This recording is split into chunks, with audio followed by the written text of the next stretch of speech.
And during a by-election, how to expect them to come back, especially when Harigawai is 2 weeks later. So we knew the odds are very, very against us, but nonetheless, I told the people of Cebu, the by-elections is important not only for Cebu, but also important for Sarawak, because Sarawak elections are around the corner.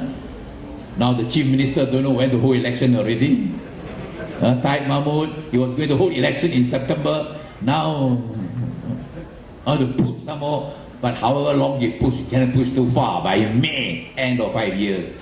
Next May, end of 5-year term for Sarawak. Important for the whole of Malaysia. And then the people of Cebu rose up.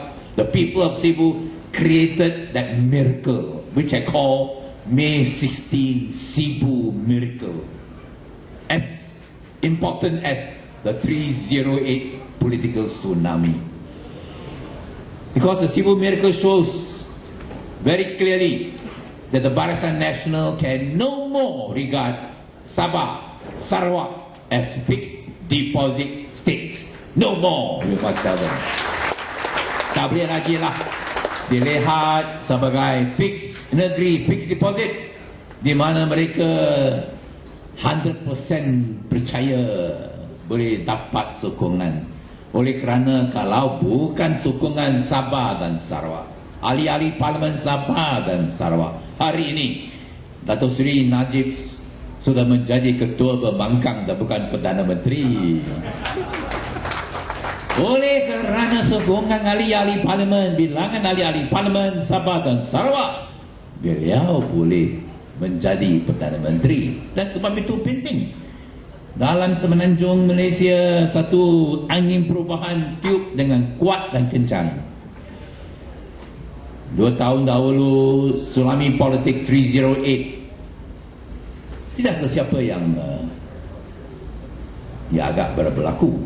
Nobody expected the political tsunami of 308 of the 2008 general elections to take place, and that is why the political tsunami overthrew the Barisan Nasional in 5 states. Was a full flowering of the political tsunami, and of course it didn't cross South China Sea. It didn't cross South China Sea.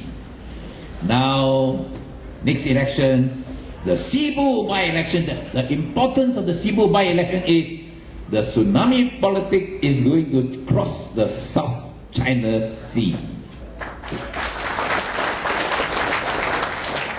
So Sabah, Sarawak are the 2 key states in the next elections to decide the future of our country, of our people. Not just whether Najib will continue as a Prime Minister, that is secondary. Whether Najib continues as a Prime Minister in the next general election is secondary, not important. What is important is whether the people of Sabah, the people of Sarawak, the people of Malaysia can save themselves. That's why we say SSSM. Save Sabah, save Malaysia. Save Sabah, save Malaysia. Because Sabah must be saved. We have seen after 47 years all the degradation of arrogant rule. In this coming parliament, I have a question.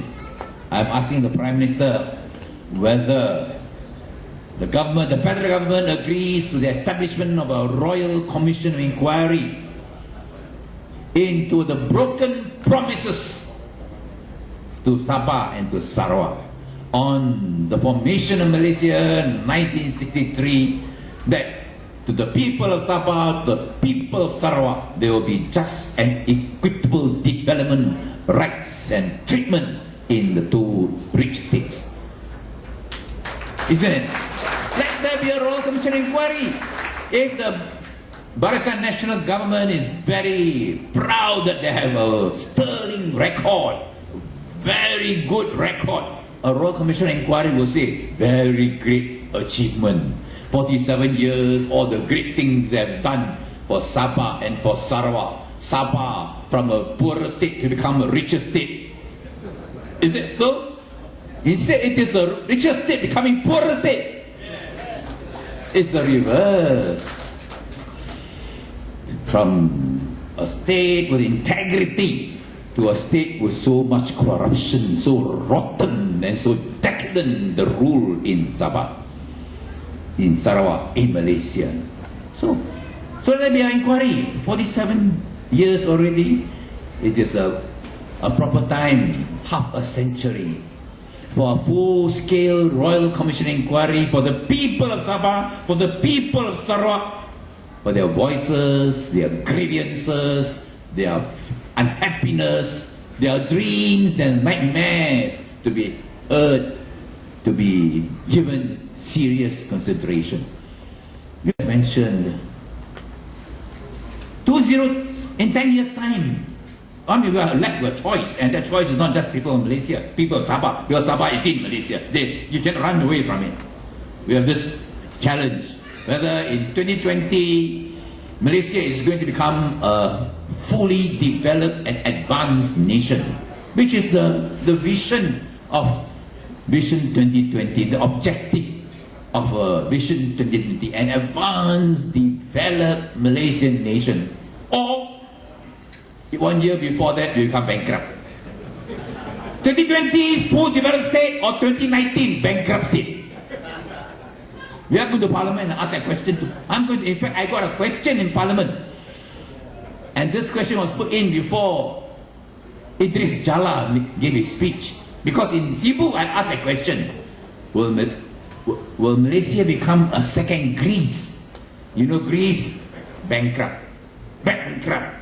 One of the most greatest civilizations in the world, today bankrupt. So I said, will Malaysia become bankrupt? I asked that question in Cebu, and that was one reason why the people of Cebu, they don't want Malaysia to be bankrupt, voted for the DAP to fight for the rights of the people of Malaysia.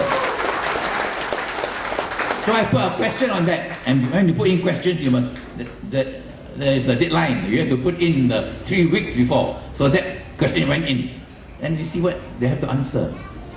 They cannot say. Normally they will say, in Siang, very naughty chap, irresponsible chap, very irresponsible. How can you suggest Malaysia can become bankrupt? Disloyal, anti-national traitor. Now cannot. I say it. I didn't say that alone. Idris also say that. And that is the question. That is very serious. Will Malaysia go bankrupt? And now Idris is under attack. I'm not going to attack him. And I think it's not fair. Because what Idris has put forward is a valid proposition. Very serious proposition. Of course, his answer is not the real answer. Idris said, we must cut subsidies. We must cut subsidies, save 103 billion ringgit in the next 5 years if Malaysia is not to go bankrupt in 2019. Save 103 billion ringgit. Of course, there are a lot of subsidies that should be reviewed. There are subsidies meant to help the poor, to help the needy, has been hijacked by the rich and those who don't need the subsidies. All that is indefensible. But to want to cut subsidies involving basic needs, food, fuel, education, health, is something which requires serious consideration. Because before that is done, the government must address the bigger problem of unjustifiable subsidy to companies, subsidy to corporations, to IPPs, for instance, to companies, and the biggest subsidy in the country is what? Corruption.